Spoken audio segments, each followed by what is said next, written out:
বাহ্য অন্তর ইহার দ্বৈত সাধন, বাহ্য সাধক দেহে করে শ্রবণ কীর্তন। কলিযুগ পাবন অবতার পরম করুণাময় শ্রী গৌরাঙ্গ সুন্দরীর পরমন্তরঙ্গ প্রিয় পার্ষদ বর্জ পূজ্যপাদ শ্রী কৃষ্ণদাস কবিরাজ গোস্বামী মহাশয় তাহার শ্রী শ্রী চৈতন্য চরিতামৃত নামক শ্রী গ্রন্থের মধ্য লীলার দ্বাবিংশ পরিচ্ছেদে সনাতন শিক্ষা প্রসঙ্গে রাগানুগা ভক্তির লক্ষণ বলিতেছেন। এই পয়ারে প্রভু বলছেন বাহ্য অন্তর ইহার দ্বৈত সাধন। রাগানুগা ভক্তির স্বরূপ লক্ষণ, তটস্থ লক্ষণ ইত্যাদি সম্বন্ধে সমস্ত কিছু বর্ণনা করে এখন এই রাগানুগা ভক্তির যে সাধন প্রণালী সেই সম্বন্ধে বলছেন। রাগানুগা ভক্তির সাধনের বলছেন দুইটি অংশ, একটি বাহ্য অর্থাৎ বাহ্যিক, অপরটি হচ্ছে অন্তর অর্থাৎ আন্তরিক। বাহ্য দেহে বা যথাবস্থিত দেহের দ্বারা যে ভজন তাহাকে বলে বাহ্য সাধন, আর আন্তরিক ভজন অর্থাৎ অন্তরিন্দ্রিয়ের দ্বারা মানসিক চিন্তাদির দ্বারা যে ভজন তাহাকে বলা হয় অন্তর সাধন। এই দুই রকম সাধনের প্রকারাদি প্রভু পরপর কয়েক পংক্তিতে বর্ণনা করবেন। এখানে বাহ্য দেহের বলছেন বাহ্যে সাধক দেহে করে শ্রবণ কীর্তন। বাহ্য সাধনটা কি? বাহ্য অঙ্গের সাধনের কথা বলছেন। সাধক দেহ অর্থাৎ যথাবস্থিত দেহ, পাঞ্চভৌতিক দেহ। শ্রীজীব গোস্বামী পাদের হচ্ছে সাধক দেহ অর্থাৎ এই যথাবস্থিত দেহ, অর্থাৎ পিতামাতা থেকে উৎপন্ন যে পাঞ্চভৌতিক দেহ সেই দেহ। যে পাঞ্চভৌতিক দেহ মাধ্যমে শ্রীগুরু পাদাশ্রয় করে ভক্তি সাধনে রত হয়েছে। এই যে শরীরের দ্বারা, দেহেন্দ্রিয়ের দ্বারা যে সাধন তাহা বলছেন কি? শ্রবণ কীর্তন। অর্থাৎ শ্রবণ কীর্তনাদি নববিধা ভক্তির বা 64 অঙ্গ ভক্তির যে অনুষ্ঠান তাহাই হচ্ছে বাহ্যিক, বাহ্য দেহের। বিধি ভক্তির মধ্যে যে 64 অঙ্গ ভক্তি সাধনের কথা বলা হয়েছে সেই 64 অঙ্গ রাগানুগা ভক্তিতেও কিন্তু সমভাবে প্রযোজ্য। ভক্তি সাধনেই নিমিত্তই ভক্তি অঙ্গের কথা বলা হয়েছে। সে বিধি ভক্তি হোক আর রাগানুগা ভক্তি হোক, যে কোনো ভক্তি হোক, তার এই অঙ্গগুলি মানে অনুষ্ঠান করতে হবে। এই অঙ্গগুলির মাধ্যমে সেই সাধন সম্পন্ন করতে হবে। কারণ ওই সকল অঙ্গের অনুষ্ঠান ব্যতীত যথার্থ কিন্তু ব্রজবাসীগণের আনুগত্য কিছুতেই সিদ্ধ হবে না। রাগবর্ম চন্দ্রিকায় বলেছেন তানি বিনা ব্রজ লোকানুগত্যাদিকং কিমপি ন সিদ্ধে দিতি। তবে একটু বিশেষ কথা আছে, এই যে 64 অঙ্গ ভক্তির মধ্যে কিছু কিছু অঙ্গ যাহা রাগানুগার প্রতিকূলতার সৃষ্টি করে। কেননা বিধিভক্তি হচ্ছে শাস্ত্র নির্দেশে অনুযায়ী, বিধিভক্তির প্রবর্তক হচ্ছে শাস্ত্র নির্দেশ, রাগ ভক্তির প্রবর্তক হচ্ছে অন্তরের গাঢ় রাগ অনুরাগ।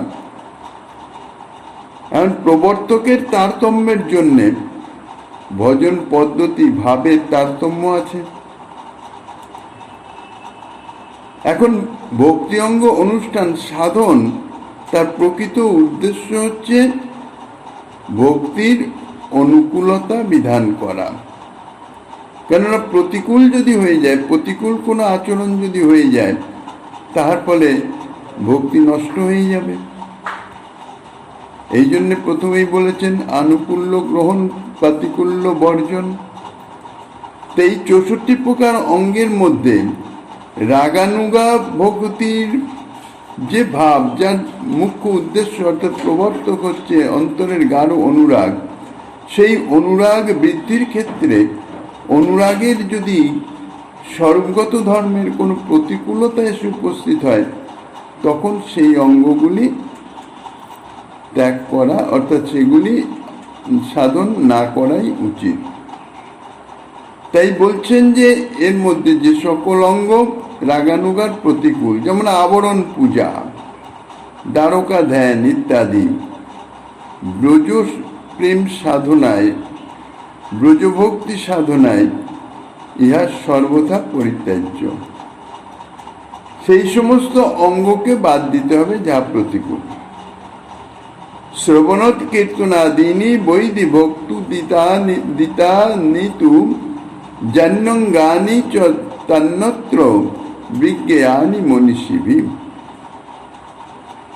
ভক্তিরসামৃত সিন্ধুর এই শ্লোকের টিকাতে শ্রীজীব গোস্বামীপাদ লিখেছেন, বৈদি ভক্তু দিতানি স্বযজ্ঞা নীতি জ্ঞেয়ম, অর্থাৎ বিধিভক্তির অঙ্গসমূহের মধ্যে রাগানুগার অনুকূল যে সমস্ত অঙ্গ, শুধুমাত্র সেইগুলি গ্রহণ করতে হবে। এখন কোন কোন অঙ্গ রাগানুগার অনুকূল আর কোন কোন অঙ্গ রাগানুগার প্রতিকূল, রাগানুগা ভক্তি সাধকের তাহা অবশ্যই জানা দরকার। এখন এই নববিধা যে ভক্তি অঙ্গ, তার মধ্যে যে অর্চনাঙ্গ ভক্তি বলা হয়েছে, অর্চনাঙ্গ ভক্তির অঙ্গ কিন্তু অত্যন্ত ব্যাপক, অনেক বড়। সেখানে অহঙ্গর উপাসনা, মুদ্রা, ন্যাস, দ্বারকা ধ্যান, রুক্মিণ্যাদির পূজন ইত্যাদি সমস্ত কিছু কিন্তু শাস্ত্রে বিহিত আছে অর্চনাঙ্গের মধ্যে। কিন্তু এই সমস্তগুলি অহঙ্গর উপাসনা, মুদ্রা, ন্যাস, দ্বারকা ধ্যান বা রুক্মিণ্যাদি ইত্যাদি ধ্যান, ইহা রাগানুগা ভক্তির বিরুদ্ধ, স্বীয় স্বভাবের বিরুদ্ধ। কেননা রাগাত্মিকা ভক্তি মুখ্য ব্রজবাসী জনে, তাহলে মুখ্য হচ্ছে রাগানুগা ভক্তি ব্রজবাসীগণের আনুগত্যমূলক ভক্তি। সেখানে অন্য কারো দ্বারকা ধ্যান বা মহিষীগণের যে পূজা অর্চনা ইত্যাদি, বা যেখানে জ্ঞান ভক্তির, জ্ঞান বৈরাগ্যের কোনো অপেক্ষাই নাই, সেই জাতীয় কিছু তাহা প্রতিকূলতা সৃষ্টি করবে, স্বীয় ভাবের বিরুদ্ধ। এই জন্যে এইগুলি সাধকের পক্ষে আচরণীয় নয়। এখন যদি বলা যায় ইহা তো ভক্তির অঙ্গহানি হবে, সুতরাং তাহাতে তো প্রত্যাবায় হতে পারে। কেননা ভক্তি অঙ্গ যদি সম্পূর্ণ সম্যক রূপে না করা হলো, তাহলে তো অঙ্গহানি হয়ে যাবে, কিছু করলাম কিছু বাদ দিলাম। তার উত্তরে বলা যায়, ভক্তি মার্গে প্রীতির সহিত ভজনে যদি কিঞ্চিত অঙ্গহানি হয়েও যায়, তাতে কোনো দোষ হয় না। শ্রীমদ্ ভাগবতে তাহা বর্ণনা করেছেন, নজ্জঙ্গপক্রমে ধ্বংস মদভক্তে রুদ্ধ বান্নপি। শ্রীকৃষ্ণ স্বয়ং উদ্ধবকে বলিতেছেন একাদশ স্কন্ধের, হে উদ্ধব, মদভক্তি লক্ষণ এই ধর্মের উপক্রমে অঙ্গ বৈগুণ্যাদি ঘটলেও ইহার কিঞ্চিত মাত্র নষ্ট হয় না। ইহার যতটুকু হয়, অর্থাৎ এই যে শুদ্ধ ভক্তি, রাগানুগা ভক্তি, শুদ্ধ ভক্তি বা প্রেম ভক্তি, ইহার সাধনে বা ইহার অনুষ্ঠানে যতটুকু হবে অনুষ্ঠান, ততটুকুই পূর্ণ হবে, অপূর্ণ অনুষ্ঠান হয় না। কেননা নির্গুণা ভক্তির স্বরূপই হচ্ছে সগুণা ভক্তি আর নির্গুণা ভক্তি। তফাৎ আছে তো। শুদ্ধা ভক্তি মানে নির্গুণা ভক্তি, যেখানে কোনো প্রাকৃত গুণ নাই। প্রাকৃত গুণ ভজন ক্রিয়ার মাধ্যমে প্রাকৃত গুণ তিরোহিত হলে, গুণাতীত হলে, সেখানে বিশুদ্ধ সত্তাত্মক যে বিশুদ্ধ সত্যগুণ, অপ্রাকৃত গুণের প্রাদুর্ভাবের পরে তবেই এই শুদ্ধা ভক্তি ধীরে ধীরে অগ্রসর হতে থাকে, অর্থাৎ শুদ্ধা ভক্তি পর্যায়ে তখনই পর্যবসিত হয়। তার আগে সেই যে ভক্তি অর্থাৎ গুণ মিশ্রিত যে ভক্তি, তাহা শুদ্ধা ভক্তি নয়। তা শুদ্ধা ভক্তি অর্থাৎ নির্গুণা ভক্তির স্বরূপই এই, ইহা সদা সর্বদাই পূর্ণ। এখানে লক্ষ্য করবার বিষয় এই, অঙ্গহানিতে দোষ হয় না বটে, কিন্তু অঙ্গীর হানিতে দোষ আছে। ন্যাস, মুদ্রা, দ্বারকা ধ্যানাদি হলো অর্চনার অঙ্গ, সুতরাং অর্চনা হলো এখানে অঙ্গী। দীক্ষিতের পক্ষে অর্চনার অনাচরণে বা অন্যথা আচরণে তাহলে কিন্তু অবশ্যই দোষ হবে। শ্রবণ কীর্তন আদি প্রধান ভক্তি অঙ্গগুলি হচ্ছে অঙ্গী। নববিধা ভক্তি অঙ্গ সবগুলি অঙ্গী। তাহাদের অনুষ্ঠান না করলে সাধকের ভক্তির অনিষ্ট হয়ে থাকে, অর্থাৎ ভক্তি পুষ্টি লাভ করতে পারে না। কেননা ওই সমস্ত অঙ্গীকে আশ্রয় করেই সাধক ভক্তি পথে অগ্রসর হতে চেষ্টা করেন। যদি সেই অঙ্গীকেই ত্যাগ করা হলো, তাহলে তো তার আশ্রয়কেই ত্যাগ করা হয়ে যায়। আর আশ্রয়ে যদি ত্যাগ হয়ে যায় তাহলে তো নিরাশ্রয় হয়ে যায়। আর নিরাশ্রয় অবস্থায় সাধক কি রূপে তার সাধনে স্থিত থাকতে পারবে? সুতরাং তার পতন নিশ্চিত হবে। এই জন্যেই রাগবর্ম চন্দ্রিকায় বলেছেন, অঙ্গী বৈকল্যে তু অস্তেব দোষ ইয়ান শ্রবণত কীর্তনাদিন ভগবত ধর্মানাশ্রিত ইত্যুক্তে। সাধন ভক্তির অন্যান্য অঙ্গ সম্বন্ধেও রাগবর্ম চন্দ্রিকার উক্তি এইরূপই। ভজনাঙ্গগুলিকে 5 ভাগে বিভক্ত করা যায়।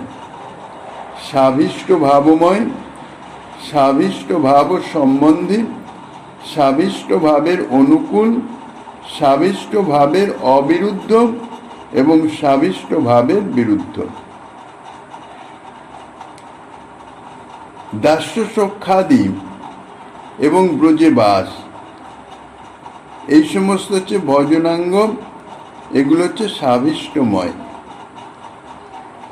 ইহা যেমন সাধ্য তেমনি আবার সাধনও।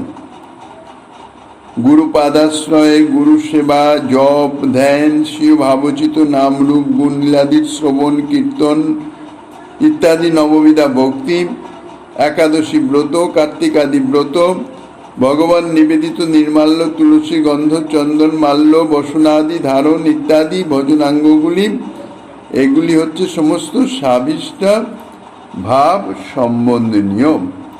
নিজ অভিষ্ট ভাব সম্বন্ধনীয় হচ্ছে এইগুলি। ইহাদের কোনটি বা সাধ্যপ্রেমের উপাদান কারণ আর কোনটি বা নিমিত্ত কারণ? এইগুলির মধ্যে তুলসী কণ্ঠমালা, গোপীচন্দন আদি তিলক, নাম মুদ্রা, চরণ চিহ্ন ইত্যাদি ধারণ, তুলসী সেবন, পরিক্রমা, প্রণামাদি ভজনাঙ্গ সাভিষ্ট ভাবের অনুকূল। আর গো, অশ্বত্থ, ধাত্রী, বিপ্রাদির সম্মান ইত্যাদি ভজনাঙ্গগুলি হচ্ছে সাভিষ্ট ভাবের অবিরুদ্ধ। আর এই সমস্ত অঙ্গ ভাবের উপকারক। বৈষ্ণব সেবা উক্ত 4 প্রকারের প্রত্যেকের মধ্যেই আছে। এই সমস্ত রাগানুগা মার্গের সাধকের কর্তব্য। আর সাবিষ্ট ভাবের বিরুদ্ধ কোনগুলি? সেগুলো হচ্ছে অহঙ্গ উপাসনা, ন্যাস, মুদ্রা, দ্বারকা ধ্যান, মহিষী আদি ধ্যান ইত্যাদি। এইগুলি হচ্ছে সাবিষ্ট ভাবের বিরুদ্ধ। সুতরাং রাগমার্গের সাধকের পক্ষে নিজ ভাবের যাহা বিরুদ্ধ তাহা পরিত্যাজ্য। রাগানুগ ভক্তির সাধকের স্বীয় ভাবের প্রতিকূল ভজনাঙ্গগুলি পরিত্যাগ করে যথাবস্থিত দেহে অন্যান্য অঙ্গগুলির অনুষ্ঠান করতে হবে। রাগমার্গের সাধন সদা সর্বদাই হচ্ছে ব্রজবাসীদের আনুগত্যময়। বাহ্য সাধনেও ব্রজবাসী শ্রী রূপ সনাতন গোস্বামীগণের আনুগত্য স্বীকার করে তাহাদের প্রদর্শিত পন্থার অনুসরণ করে ভজনে অগ্রসর হতে হবে। পরবর্তী যে সেবা সাধক রূপেণ ইত্যাদি যে শ্লোক উদ্ধৃতি দিয়েছেন, সেই শ্লোকে এই কথাই বলা আছে। রাগমার্গের সাধকের পক্ষে একটা প্রধান অঙ্গ হচ্ছে ব্রজে বাস। এটি হচ্ছে ভজনের একটা প্রধান অঙ্গ বলে উল্লেখ করা হয়েছে। কুর্যাৎ বাসং ব্রজে সদা। সামর্থ্য থাকলে যথাবস্থিত দেহি ব্রজধামে বাস করতে হয়। নেহাত যদি সাধকের পক্ষে ব্রজে যথাবস্থিত দেহে বাস সম্ভব না হয়, তাহলে অন্তত মনে মনে ব্রজে বাসের চিন্তা সদা সর্বদাই রাখতে হয়। মানসিকভাবে ব্রজে অবস্থান করতে হবে, কেননা ব্রজে বাস এটি হচ্ছে রাগানুগা ভক্তির একটি বিশেষ অঙ্গ। আরেকটি কথাও স্মরণ রাখা প্রয়োজন যে যথাবস্থিত দেহের সাধনেও সর্বতভাবে কিন্তু মনের যোগ রাখতে হয়। কারণ বাহ্য অন্তরিহার দ্বৈত সাধন মনের যোগ না রেখে শুধুমাত্র বাইরে বাইরে যন্ত্রের মতো অনুষ্ঠানগুলো করে গেলাম, ইয়া কিন্তু রাগানুগা মার্গের ভজন হবে না। এই জন্যেই শ্রী চৈতন্য চৈতামৃত বলেছেন, অনাসঙ্গ ভাবে যদি ভজন করা হয়, অর্থাৎ সাক্ষাৎ ভজনে প্রবৃত্তি শূন্য বা মনোযোগ শূন্য, অভ্যাস বসে বা করতে হয় তাই করছি, নিয়ম রক্ষার নিমিত্ত, যেখানে মনের কোনো সংযোগ নাই, মনের কোনো প্রীতি নাই, কোনো আকর্ষণ লালসার ইত্যাদির কোনো সংস্পর্শ নাই, শুধু কোনো রকমের অনুষ্ঠানটি সম্পন্ন করা, সেইভাবে যদি ভক্তি অঙ্গ যাজন করা হয়, তাহলে বলেছেন বহু জন্ম করে যদি শ্রবণ কীর্তন, তথাপি না পায় কৃষ্ণ পদে প্রেমধন। এইভাবে অর্থাৎ অনাসঙ্গ ভাবে, অন্তরের কোনো চাহিদা নাই, যন্ত্রবৎ শুধু নিয়ম রক্ষার জন্য করে যেতে হয় তাই করছে, বা অন্য কোনো উদ্দেশ্য তার ভিতরে আছে। সাধারণত যেমন কোথাও যদি চাকরি করা হয়, কোনো পারিশ্রমিকের বিনিময়ে যদি কোনো কাজ করা হয়, তাহলে সেখানে কিন্তু কোনো অন্তরের সংস্পর্শের প্রশ্ন থাকে না। শুধুমাত্র সেই পারিশ্রমিক প্রাপ্তির উদ্দেশ্যে, অর্থাৎ পারিশ্রমিকটা যাতে নষ্ট না হয় সেটি রক্ষা করবার জন্য কর্মটা সম্পাদন করা, সেখানে মনের কোনো সংযোগের অপেক্ষা নেই, প্রশ্ন নাই। সেটা কিন্তু যথার্থ ভক্তি নয়। তদ্জাতীয়ভাবে যদি ভক্তি অঙ্গগুলি অনুষ্ঠান করা হয়, তাহলে কিন্তু তাহা ভক্তি হবে না। অর্থাৎ ভক্তির যে মুখ্য ফল, ভক্তি সাধনা কি উদ্দেশ্যে? শ্রীকৃষ্ণ সেবা প্রাপ্তির উদ্দেশ্যে। তো শ্রীকৃষ্ণের প্রেম সেবা প্রাপ্তির উদ্দেশ্যে প্রথমে হৃদয়ে প্রেমের প্রকাশ, তারপরেই তো সেই প্রেম পূর্ণভাবে শ্রীকৃষ্ণের সেবা লাভ। এই শ্রীকৃষ্ণের সেবা লাভের উদ্দেশ্যেই ভক্তির সাধন। তো সেই উদ্দেশ্যই যদি সিদ্ধ না হয়, জন্মের পর জন্ম এইভাবে সাধন করে গেলেও কিন্তু সেই উদ্দেশ্য সিদ্ধ হয় না। তাই বলছেন, তথাপি না পায় কৃষ্ণ পদে প্রেমধন। অথচ শ্রবণ কীর্তনাদি ভক্তি অঙ্গ যার অল্প মাত্র, তাকে কৃষ্ণ পাদ পদ্মে প্রেম সেবা প্রাপ্ত করিয়ে দিতে পারে। সেই জন্যই বলেছেন, সেটি কোন ভাবে? যত্নাগ্রহ বিনা ভক্তি না জন্মায় প্রেমে। যত্ন এবং আগ্রহ ভক্তি অঙ্গে অনুষ্ঠানের সময় এই দুটির সংযোগ একান্ত অবশ্যই প্রয়োজন। অত্যন্ত আগ্রহের সঙ্গে এবং যত্নের সঙ্গে, অর্থাৎ আদরের সঙ্গে ভক্তি অঙ্গগুলি অনুষ্ঠান করতে হবে। তা নইলে কিন্তু প্রেমের বিন্দুমাত্র প্রেমের আভাসও সেখানে সেই হৃদয়ে প্রকাশিত হবে না। শ্রী ভক্তি রসামৃত সিন্ধু বলছেন, সাধনৌ ভৈরনা সঙ্গই রলত্যা সুচিরাদপি। বাহ্যক্রিয়ার সঙ্গে কিরূপে মনের যোগ রাখতে হয় তাহার দিগদর্শন রূপে দুই একটি উদাহরণ দেওয়া যায়, দৃষ্টান্ত দেওয়া যায়। স্নানের সময় কেবল জলে নেমে ডুব দিলেই রাগানুগা ভক্তের স্নান হবে না। বাহ্য স্নানে বাহ্য দেহ পবিত্র হতে পারে, কিন্তু অন্তর্দেহ পবিত্র হবে কিনা সন্দেহ। সেই জন্য বাহ্য স্নানের সময় ভগবত চরণ স্মরণ করতে হবে।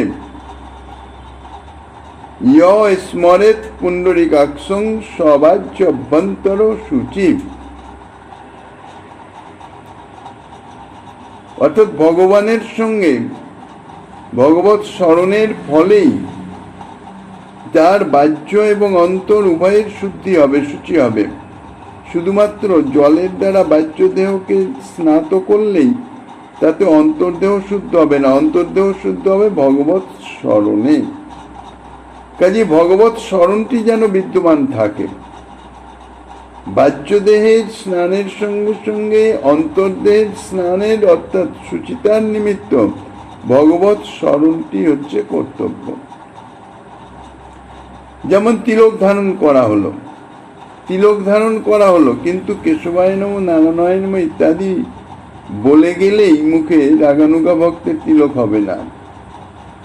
মনে মনেও যথাযথ স্থানে সেই সেই অধিদেবতাগণের স্মরণ করতে হবে। তদঙ্গস্থিত হরিমন্দিরে হরিমন্দির তাহাদিগকে অর্পণ করতে হবে। তত্তৎ মন্দিরে যে কেশব নারায়ণের দিকে স্থাপন করা হলো তাহাও মনে মনে ধারণা করার চেষ্টা করতে হবে। ললাটে কেশবং ধ্যায়েত ইত্যাদি সমস্ত ভজনাঙ্গগুলিতেই ঠিক এইরকম ভাবে যথাযথভাবে মনের সংযোগ রাখতে হবে, চেষ্টা করতে হবে। সাধকের সাধন অর্থাৎ কি? প্রথম অবস্থায় তো সেটি সম্পন্ন হয় না। পুনঃ পুনঃ চেষ্টার নামই হচ্ছে সাধন। পুনঃ পুনঃ চেষ্টা করতে হবে। চেষ্টা করতে করতে কি হবে? শ্রীমন মহাপ্রভুর কৃপায় এই রকম যদি করতে পারা যায় তাহলেই ভজনাঙ্গগুলি সাবিষ্ট ভাব ও ময়ত্ব প্রাপ্ত হবে। তাহলে বাহ্য সাধনের কথা বলে এবার অন্তর সাধনের কথা বলছেন। মনে নিজ সিদ্ধ দেহ করিয়া ভাবন, রাত্রি দিনে করে ব্রজে কৃষ্ণের সেবন। মনে নিজ সিদ্ধ দেহ, সিদ্ধ দেহ অর্থাৎ শ্রী গুরুদেব সিদ্ধ প্রণালিকাতে বর্ণ, বয়স, বেশভূষা, সেবা ইত্যাদি উল্লেখ করে শিষ্য সাধকের যে স্বরূপের একটা পরিচয় নির্দিষ্ট করে দেন, তাই হচ্ছে ওই সাধকের সিদ্ধ দেহ অর্থাৎ পার্শ্বদ দেহ। শ্রীমন মহাপ্রভুর কৃপায় সাধক সিদ্ধি লাভ করতে পারলেন, অর্থাৎ প্রেম প্রাপ্ত হলেন, তখন তো এই যথাবস্থিত দেহে তো আর সাক্ষাৎ সেবা সম্ভব নয়। সাক্ষাৎ সেবার জন্যে যে দেহের প্রয়োজন, অপ্রাকৃত চিন্ময় দেহের প্রয়োজন, সেই দেহের পরিচয় শ্রী গুরুদেব প্রদান করেন। এখন সেই দেহের এই যথাবস্থিত সাধক দেহ, এটি আমার যথার্থ দেহ নয়। কারণ এই শরীরে তো ভগবত সেবা হবে না, এটা প্রাকৃত পঞ্চভৌতিক জড়। অপ্রাকৃত চিন্ময় ভগবত সেবা পেতে হলে আমাকে অপ্রাকৃত চিন্ময় দেহ লাভ করতে হবে। অর্থাৎ যে দেহে, যে শরীরে অভীষ্টদেব সেই তানার সেবাতে অঙ্গীকার করবেন, সেই দেহের পরিচয় দীক্ষাকালে শ্রী গুরুদেবের হৃদয়ে তিনি স্ফূর্তি প্রাপ্ত করিয়ে দেন। সেই পরিচয় একটা দিয়ে দেওয়া হলো যে আমি যথার্থ এই নয়, আমি আমার স্বরূপ হইতেছে এই রকম। এটিকে ভাবনা করতে হবে। ভাবনা করতে করতে ধীরে ধীরে ধীরে ধীরে যখন সেই একটা রূপ পরিগ্রহ করবে, সেই স্বরূপে একটা আবেশ আসতে থাকবে, তখন ধীরে ধীরে ধীরে ধীরে সেই ভাবময় দেহে, মানে ভাবনা মাত্রই সেই দেহের স্বরূপে, এই বাহ্য দেহের আর স্মৃতি থাকবে না। এই দেহটি তখন ত্যক্ত হয়ে যাবে। আমি এই শরীর আমি নই, আমার যথার্থ শরীর হচ্ছে এইটি। এই যে স্থাপন, তাদাত্ম্য প্রাপ্ত হওয়া যে ভাবময় দেহে, ইহাই হচ্ছে সাধনের একটা মুখ্য অঙ্গ, ভাবনা অর্থাৎ স্মরণ। স্মরণের মাধ্যমে আগে নিজের স্বরূপের স্মৃতি পরিপক্কতা চাই, ভগবত লীলাস্মরণ ইত্যাদি। তা তো এই প্রাকৃত শরীরে হবে না, তার জন্য পার্শ্বদ শরীর চাই। কারণ সেই শরীরের যদি আমার স্বরূপের আবেশই না হলো, স্বরূপের স্মৃতি যথাযোগ্য প্রকাশিত না হলো, তাহলে লীলা স্মরণটা হবে কি করে? এই জন্যেই প্রথম দরকার স্বরূপের স্মৃতি, অর্থাৎ নিজের যে স্বরূপের পরিচয় শ্রী গুরুপাদ পদ্ম কৃপা করে দিয়েছেন, সেই স্বরূপটিতে ভাবের মাধ্যমে, ভাবনার মাধ্যমে ধীরে ধীরে ধীরে ধীরে সেটিকে প্রতিষ্ঠিত করা, অর্থাৎ তাতে আবিষ্ট হওয়া। যখন সেই আবেশ আসবে, স্বরূপের স্মৃতি প্রকাশিত হবে, যথার্থ সেটা হচ্ছে নিত্য সত্য শাশ্বত, সেটা আসবেই। আর সেই যে স্বরূপ, তাহা আমরা বিস্মৃত হয়ে আছি মায়ার প্রভাবে। এই প্রাকৃত পাঞ্চভৌতিক দেহ যেটি যথার্থ আমার নয়, আমিও নই। কারণ এই দেহ পতন হলে আবার একটা দেহ পাবো, এটা সেটা গেলে আবার একটা পাবো, এর কোনোটাই আমার নয়, কোনোটার সঙ্গে আমার সম্বন্ধ নাই। কিন্তু মায়ার প্রভাবে এই দেহে আমত্ব বোধ, অর্থাৎ মমত্ব বোধ, দেহে আমি, এই যে বোধ এমন ভাবে প্রগাঢ়ভাবে আবিষ্ট হয়ে আছে যে আমি নিজেকে এই শরীর ছাড়া আর কিছু ভাবতেই পারি না। কিন্তু যথার্থ এটা নই, এ শরীর আমি নই, এটি সম্পূর্ণ সর্বৈব মিথ্যা। যথার্থ আমি কে, সেটি আমি বিস্মৃত হয়ে আছি। শ্রী গুরুদেব কৃপা করে তার একটা পরিচয় আমাকে দিয়ে দিয়েছেন যে তুমি এই নও, তুমি যথার্থ এই।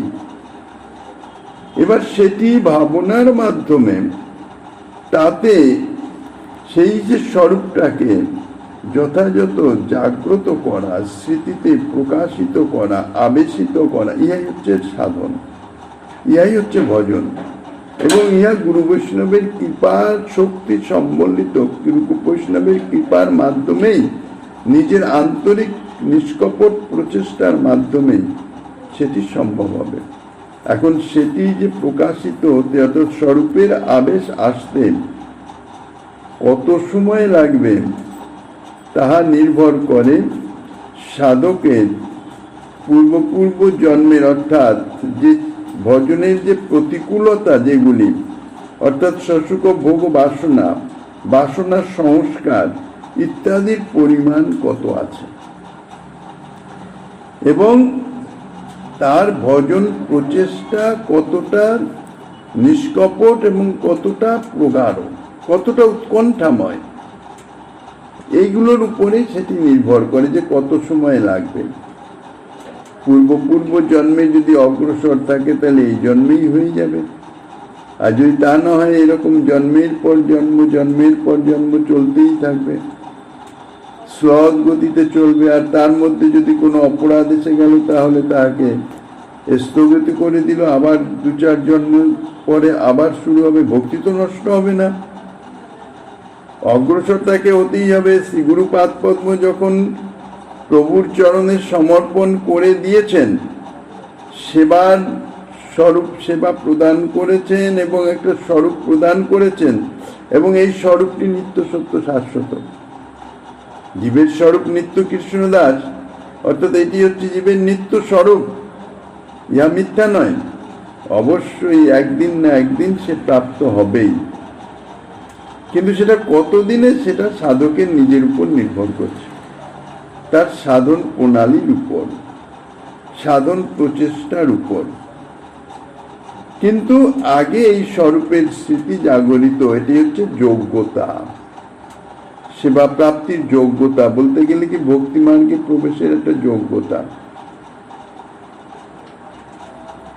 যতক্ষণ না চিত্ত শুদ্ধ হচ্ছে ততক্ষণ যথার্থ ভক্তি দেবীর তো আবির্ভাব হচ্ছে না, অর্থাৎ তার ভক্তি মার্গে প্রবেশই হচ্ছে না, দরজার বাইরেই সে ততক্ষণ অবস্থান করছে। কাজে এইগুলি বিশেষভাবে বিচার্য। এইভাবে চিন্তা করে করে ভজন করতে থাকলে ধীরে ধীরে ধীরে ধীরে, প্রথমেই বলা হয়েছে এটা হচ্ছে কৃপা সাপেক্ষ, গুরু বৈষ্ণবের কৃপার সাপেক্ষ, কৃপা শক্তিতে পুষ্ট এই ভজন। এই ভজন আমি আমার নিজের সাধন প্রচেষ্টায় করব, সেটি চিন্তা করলে কিন্তু ভক্তি সাধন কখনোই অগ্রসর হবে না, নষ্ট হয়ে যাবে। অন্যান্য সাধন নিজ সামর্থ্যে, কিন্তু ভক্তির ক্ষেত্রে কৃপার অপেক্ষা আছে।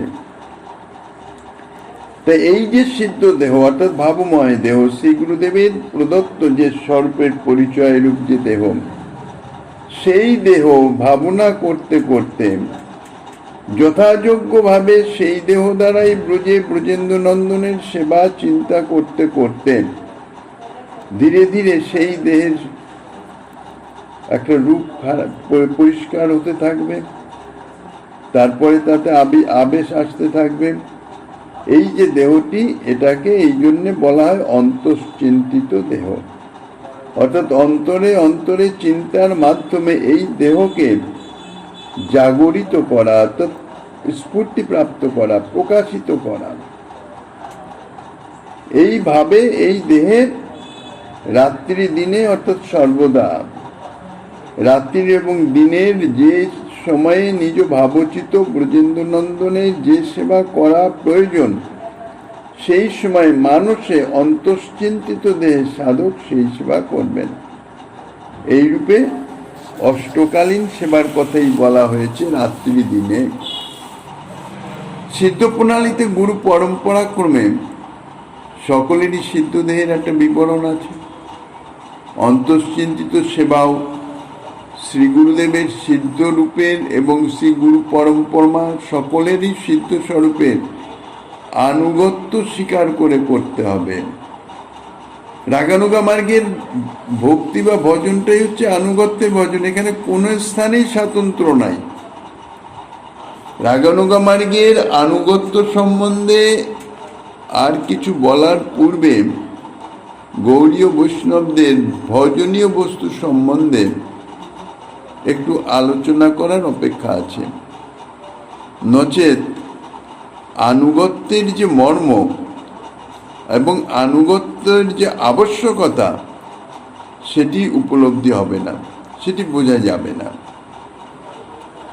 গৌড়ীয় বৈষ্ণব সম্প্রদায় একটু স্বতন্ত্র। যে চারি সম্প্রদায়ের কথা শাস্ত্রে বর্ণিত আছে বা প্রাচীনকাল থেকে যা পরম্পরাক্রমে প্রচলিত আছে, তাদের মধ্যে এই গৌড়ীয় বৈষ্ণব সম্প্রদায় একটু স্বতন্ত্র। শ্রীমন মহাপ্রভুর আবির্ভাব থেকে এই গৌড়ীয় বৈষ্ণব সম্প্রদায় অর্থাৎ মহাপ্রভুর অনুগত জন যারা, তাদেরই এই গৌড়ীয় বৈষ্ণব সম্প্রদায় ভক্ত বলা হয়। এদের যে ভজন, এদের ভজন কিন্তু যুগপৎ, গৌর গোবিন্দ ভজন। শ্রী শ্রী গৌরাঙ্গ সুন্দর এবং শ্রী শ্রী ব্রজেন্দ্র নন্দন উভয়েরই তুল্যভাবে ভজনীয়। শ্রী শ্রী নবদ্বীপ লীলা এবং শ্রী শ্রী ব্রজলীলা উভয়ই তুল্যভাবে সেবনীয়, অর্থাৎ একইভাবে, কোনোটা কম বেশি নয়। শ্রীমন মহাপ্রভু ব্রজরসের সংবাদ এই কলিহত জীবকে দিয়ে গেলেন এবং তাহার আস্বাদনের উপায় বলে দিলেন। তদনুরূপ ভজনের আদর্শও তিনি নিজে আচরণ করে দেখিয়ে গেলেন। কেবল এই জন্যেই যে তিনি ভজনীয়, তিনি আমাদের এই বস্তুটি কৃপা করে দিয়েছেন, এই জন্যে তাকে ভজন না করলে অকৃতজ্ঞ হতে হয়, এটি কিন্তু যথার্থ নয়। কেবল এই জন্যেই তার ভজন করতে হবে তাহলে তো তার প্রতি কৃতজ্ঞতা মাত্র প্রদর্শিত হচ্ছে। কিন্তু শ্রীমন মহাপ্রভুর ভজন কৃতজ্ঞতা প্রকাশ নয়, কেবল কৃতজ্ঞতা প্রকাশই যথেষ্ট নয়। শ্রী গৌরাঙ্গের ভজন কেবল সাধন মাত্র নহে, ইহা গৌরীয় বৈষ্ণবের সাধ্যও বটে। তাহার ভজন সাবিষ্ট ভাবময়। তার কারণ হচ্ছে কি, শ্রী শ্রী ব্রজেন্দ্র নন্দন এবং শ্রী শ্রী গৌর সুন্দরে স্বর্গত কোনো পার্থক্য নাই, একই তো শ্রীকৃষ্ণ। ব্রজেন্দ্র নন্দনই তো এই গৌর সুন্দর হয়েছেন। শ্রী ব্রজলীলা এবং শ্রী নবদ্বীপ লীলায় স্বরূপগত কিন্তু কোনো পার্থক্য নাই, লীলাগত পার্থক্য শুধু। শ্রীমতী বিশ্বভানুনন্দিনীর মাদনাক্য মহাভাব এবং হেমগৌরকান্তি অঙ্গীকার করেই তো শ্রী ব্রজেন্দ্র নন্দন গৌরাঙ্গ হয়েছেন। তার যে নবজলধর শ্যামকান্তি নবগোরচনা গৌরী শ্রী বিশ্বভানুনন্দিনীর হেমগৌরকান্তির অঙ্গের অন্তরালে ঢাকা পড়ে রয়েছে। তাই শ্রী শ্রী গৌরাঙ্গ সুন্দর স্বরূপটি কি অন্তঃকৃষ্ণ বহি গৌর। তিনি রাধা ভাবদ্যুতি সুবলিত কৃষ্ণ স্বরূপ, অপর কেউ নয়, তিনি কৃষ্ণই। শ্রী ব্রজধামে তিনি যে লীলাস্রোত প্রবাহিত করেছেন, তাহাই যেন প্রবল বেগ ধারণ করে শ্রী নবদ্বীপে এসে উপস্থিত হয়েছেন। শ্রী নবদ্বীপ লীলা এবং শ্রী ব্রজলীলা উভয়ই সেই ব্রজেন্দ্র নন্দনের লীলা। ব্রজেন্দ্র নন্দনের একই লীলা প্রবাহের দুইটি অংশ মাত্র। শ্রী ব্রজেন্দ্র নন্দনের অসমর্থ মাধুর্যময় লীলা কদম্বের উত্তরাংশই হইতেছে শ্রী শ্রী নবদ্বীপ লীলা। পূর্বাংশ হচ্ছে ব্রজলীলা, উত্তরাংশ হচ্ছে নবদ্বীপ লীলা। ব্রজলীলার পরিণত অবস্থাই হচ্ছে নবদ্বীপ লীলা। যে উদ্দেশ্যে ব্রজেন্দ্র নন্দন লীলা প্রকট করেন, সেই উদ্দেশ্য সিদ্ধির আরম্ভ হয়েছে ব্রজে, আর পূর্ণতা প্রাপ্তি হয়েছে নবদ্বীপে। পরম করুণ রসিকেশেখর শ্রীকৃষ্ণের লীলা প্রকটনের মুখ্য উদ্দেশ্য রস আস্বাদন।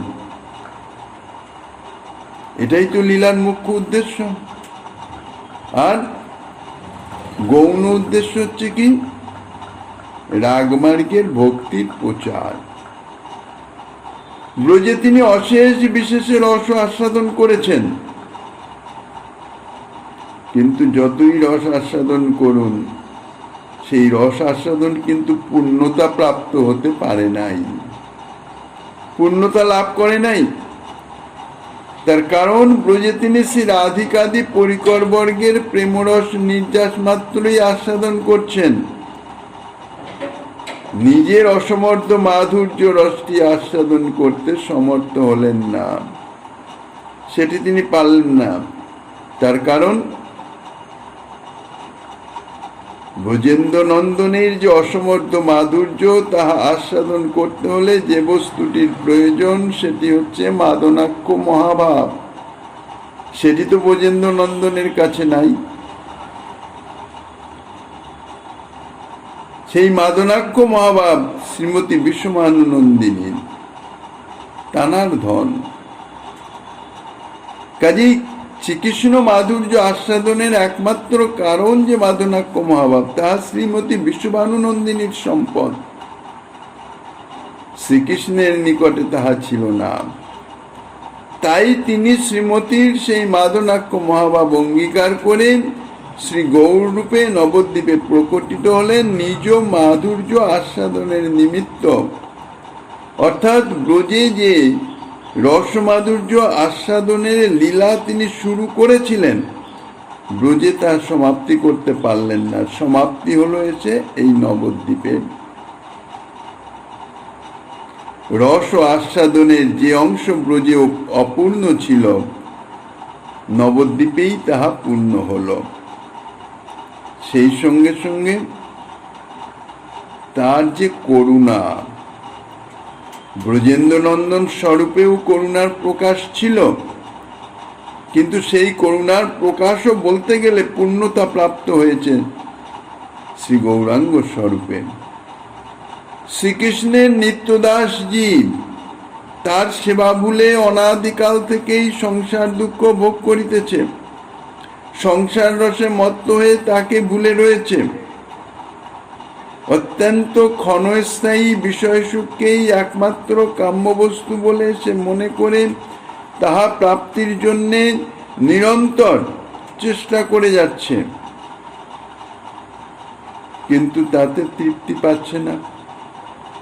কেন? এটা তো ক্ষণস্থায়ী, স্থায়ী তো হচ্ছে না, তৃপ্তি পাচ্ছে না। কিন্তু তথাপি তার অনুসন্ধান নাই যে দেহ মন প্রাণ নিয়োজিত করে অশেষ বিশেষে সেই সুখ আস্বাদনের নিমিত্ত চেষ্টা করতে গিয়ে শুধু দুঃখ ভোগই করিতেছে। জীবের এই যে দুর্দশা দুর্গতি, তা দেখে পরম করুণ শ্রীকৃষ্ণের হৃদয়ে বিগলিত হয়ে গেল। কেন? তিনি তো জীব বৎসল, বৎসলতা তো তাঁর স্বর্গত ধর্ম।